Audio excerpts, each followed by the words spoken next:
Hello friends, आज इस video में हम बात करेंगे एयर पोल्यूशन के बारे में।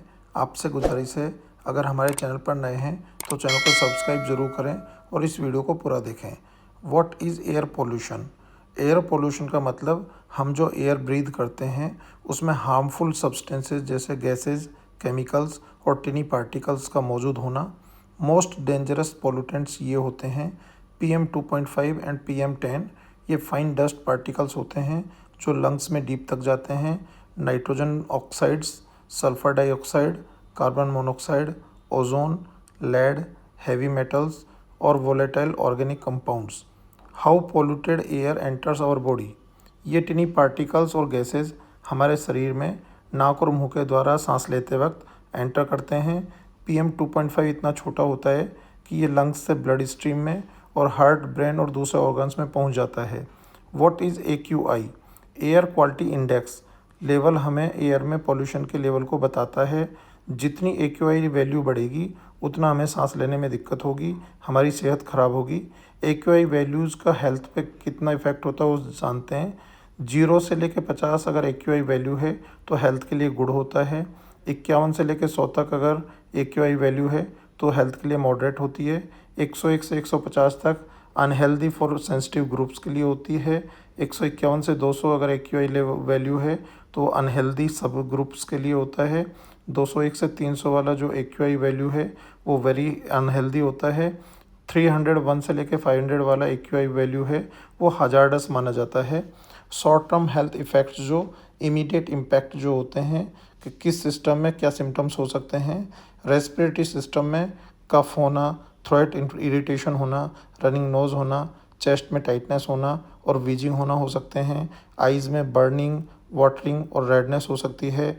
स्किन में ड्राइनेस, इचिंग और रैशेज हो सकते हैं। जनरल हेल्थ में हेडेक है, फटीग है, डिजीनेस और नौसिया हो सकते हैं। बच्चों, बुजुर्गों और अस्थमा या हार्ट डिजीज़ के मरीजों को दिक्कत ज़्यादा होती है।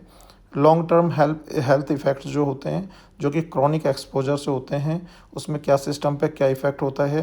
जैसे लंग्स में क्रॉनिक ब्रोंकाइटिस हो सकता है, COPD यानी कि क्रॉनिक ऑब्स्ट्रक्टिव पल्मोनरी डिजीज़ हो सकता है, अस्थमा हो सकता है, लंग कैंसर हो सकता है, हार्ट में हाइपरटेंशन हो सकता है, हार्ट अटैक हो सकता है, स्ट्रोक हो सकता है, ब्रेन में मेमोरी लॉस हो सकते हैं, एंजाइटी हो सकती है, रिड्यूस्ड कंसंट्रेशन हो सकता है। एंडोक्राइन एंड मेटाबॉलिक सिस्टम में डायबिटीज़ का रिस्क इंक्रीज हो जाता है क्रॉनिक इन्फ्लामेशन की वजह से। रिप्रोडक्टिव सिस्टम में फर्टिलिटीज़ के इश्यूज़ बोथ मैन और वुमेन दोनों में हो सकते हैं। चिल्ड्रन की हेल्थ पे पुअर लंग डेवलपमेंट हो सकता है, लो बर्थ वेट हो सकता है, इंक्रीज रेस्पिरेटरी इन्फेक्शंस हो सकते हैं। WHO एंड इंडियन स्टेटिस्टिक्स को हम देखते हैं तो according to WHO air pollution के जो कॉज हैं वो 7 मिलियन प्रीमेच्योर डेथ ग्लोबली हर साल होती हैं। इंडिया में पॉल्यूटेड एयर कंट्रीब्यूट करती है लगभग 1.6 million deaths annually. Long term जो एक्सपोजर होता है उसमें लाइफ की एक्सपेक्टेंसी रिड्यूस हो जाती है 5 to 9 ईयर्स। वो हाईली पोल्यूटेड सिटीज़ जैसे दिल्ली जैसे में होते हैं। How to protect yourself from air pollution? हमको जब भी घर से बाहर जाएं तो चेक करना चाहिए AQI, यूज़ करना है N95 या KN95 मास्क जब AQI पुअर होती है।